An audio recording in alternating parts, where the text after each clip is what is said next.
Hello and welcome to the Dr. Mumbi Show. My name is Dr. Mumbi Saraki. How you doing? How's everything going? I really do pray that you are well in all your ways and that you are living your best life. Thanks to every single person that has subscribed to the Dr. Mumbi Show and the Dr. Mumbi Live. Go ahead and subscribe if you haven't already. It's absolutely free. And if you want to support the channel financially, definitely consider joining our Patreon account where we do have the videos. You know, there's some videos that YouTube has just been quietly removing, but we do have them on that platform. And thank you so much, fam, for everyone who has reached out to me. You know, I saw someone, and he was like, I'm an IT whiz for over 20 years. If you want to, partner or work together in building not just a platform for Dr. Mumbi Show, but a platform for our, the global Black family, go ahead and get in touch. Now, I was shocked to read about this because I'm just like, really? Allegedly, according to the International Organization of Migration and other NGOs, there's been about 6,629 attempts to cross to Europe since January, between January and the end of April of 2020. Now, the government, the Prime Minister of Malta, is also under investigation, fam. He's also under investigation for allegedly, authorizing for this boat that was carrying migrants. A patrol ship, actually a patrol boat or whatever, cut the cords between their boat and the engine. 5 people ended up dying, 7 are missing, and eventually Malta actually had to rescue 50, I think it was either 55 or 57 of the migrants and put them, in Malta, and rescue them and take them to shore in Malta. And then the Prime Minister announced that he was actually being investigated by local and international NGOs in his involvement in that. And there's been a lot of back and forth because what we've seen is that because of COVID-19, all the borders have been shut. Tourism has come to a dead end, but I was just like 6,600 attempts, and this isn't individual people. These are boats with maybe 50 to 100 people on them since January. Whoa. Obviously, our youth aren't getting the memo. I mean, seriously, like, this story actually left me shocked. Let me know what you think. And the fact that because Malta claims that there are hundreds of thousands of African migrants stuck in Libya waiting to cross to Europe. And many across Africa actually describe this as like a silent army, all these black youth just waiting to cross into Europe just to take financially back what was taken from them, if you want to look at it from the deepest perspective. But it's really sad that our governments have put the youth in this situation. And if this is not a wake-up call for the youth, look at your young brothers and sisters, your age mates, your generation dying at sea, because that's what the humanitarian agencies were saying. They were like, now that all the borders have been shut, etc., and there's no movement, it's been very hard for like international NGOs to kind of monitor and make sure that maritime laws are not being broken. Because the maritime laws basically say, like the ocean laws, for those who don't know what maritime means, they basically talk about how you can't leave someone stranded at sea. You have to rescue them if you spot them. You can't leave them to starve. And that's what Malta's been trying to do, because they've been coming out and saying that no one wants to help them. It's a terrible humanitarian crisis and the rest of Europe is not getting involved. They've actually called on other European countries to involve, saying it's not just the problem of Italy and Malta. But I mean, I'm even surprised there's even laws. That's great. But let me know what you think. Seriously, our young brothers and sisters don't need to be, and mainly brothers, don't need to be going into Europe. Or is this some kind of judgment, for all these, Africans going into Europe and just wreaking havoc? Because a lot of them become, illegal. They enter illegal business, drug trafficking, etc., etc. Just say. because there's not many options for anything else for them to do. But it's very interesting that Malta Prime Minister, his name is Robert Abela, he said that he is actually under investigation for his role in the death of at least 5 migrants, as I mentioned.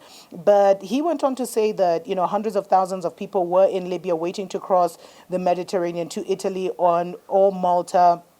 And then he said, we will be firm in our commitment not to open our ports, adding that he was not satisfied with the European Union's response over how to handle the latest newcomers. And he talked about the irony of they've closed, we've closed, in his own words, we closed our ports and airports to cruise passengers and tourists, and it does not make sense to then let migrants in. He said, referring to the restrictions introduced in March to try to halt the spread of coronavirus. You see how everyone's using the coronavirus as an excuse to commit atrocities against humanity. And, trying to say that this is not Malta's problem, but truly, if we look deeply into the research, the reason a lot of these African youth are, taking crazy risks to cross over to Europe is because Europe has literally, with the help of our corrupt leaders and our sellouts and our Oreos and our coconuts, has perpetually bankrupt Africa. And this is some kind of form of judgment. Because what did they think was happening? You make it impossible for people to get jobs. You take all our natural resources. You kill, any hope of a manufacturing industry by dumping all these cheap goods in Africa. So literally you take our natural resources, process them in Europe. There's factories that have just been created in Europe, especially in the divided kingdom, that literally just process the natural resources of Africa and send them back. They don't have any gold in those countries. They don't have any steel in those countries or any of that. But they're busy. They're one of the biggest international producers.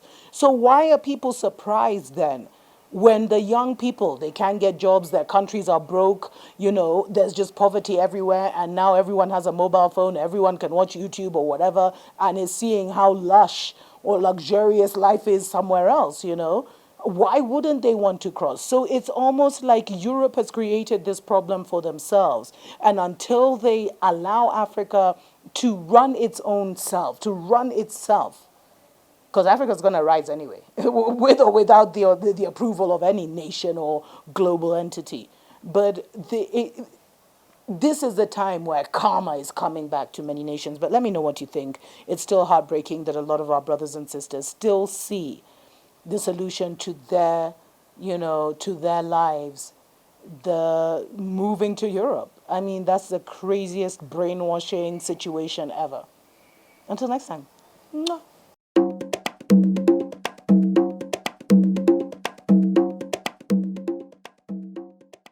Why does racism exist? The white folks that we interact with on a daily basis have no intentions of letting us know why, so let me go ahead and break it down. The people that classify themselves as white love to say that black people are a minority, when in fact we are not a minority, but it's in fact them that are minorities. Not only do white people make up less than 9% of the world population, they are also what we call genetically recessive, meaning their genes, regardless of who they mix with, are masked, or the appearance of who they are isn't shown forth in the strongest propensity. You have 5 groups of people of color. You have the black man, the brown man, the red man, the yellow man, and the white man. When we come into contact, whether it be a black man or a black woman with a white woman or a white man, although each offspring has a copy of the dominant gene and the recessive gene, because we as black people are genetically dominant, we mask the appearance of whiteness. We can look at Barack Obama, an African father and a European mother, but apparently still black. We can look at Anne Marie. Anne Marie has one Asian parent and one black parent. However, she's still black. Always remember, the very first individual that was found in this world was a black queen by the name of Dinkesh. In my very first video, I named her Lucy. That is the European term. Dinkesh was found in Ethiopia, showing that not only is Africa the origins of all humanity and civilization, but it was in fact that a black woman that birthed all of us. All of our mitochondrial DNA will lead back to. So any misunderstandings on who came first was discovered years ago. But why does racism exist? How have we not, as black people, been able to love them enough, pray them enough, been tolerant enough, diversify enough, integrate enough? Why has No matter what we've done to show this group of people that we're non-threatening and that we're no issue, does it not make a difference? It stems from the fear of going extinct of white people. Now, if you're the smallest group of people in the world, you're making up less than 9%. You're dying off sooner than you're being born. And then you're genetically recessive. What must you do to ensure that you do not go extinct? To ensure you have the best opportunity of living for the next 2 centuries. You must always kill the dominant gene being African people. You must incarcerate the dominant gene because this leads to decreased procreation. You are decreasing the probability of them having children. This is a numbers game. You must always come up with lofty tricks to depopulate. It's about white folks not being genetically annihilated and black folks not being able to procreate our genetic dominancy. Why does it seem like the darker black person gets treated the worst? Because you have more melanin pigment, therefore you are more of a threat. And many of us cannot truly grasp that we cannot love them out of this. We cannot pray them out of this. It's a matter of life or death for them. And the sooner you, black person, understand that, the sooner you'll stop wasting your time and everything that is happening to you, you'll understand, okay? The sooner we'll understand, oh, that's why you keep throwing black men in prison. You throw black men in prison because you don't want them to have children. You are turning black men and black women gay and lesbian because you don't want us to have children. Oh, you're consistently pushing interracial dating because you don't want black men and black women to procreate. The more blackness that we procreate in this world, the more likeliness that whiteness will go extinct and be annihilated. So that's why racism exists. And remember, today is a beautiful day. Dr. Frances Cress Wilson's birthday is today. Earth return is today. To Dr. Frances Cress Wilson, the queen who showed us why this existed. We love you today, tomorrow, forever. See y'all at the Blackest Truth. It's the Goddess Neath Night. Bye.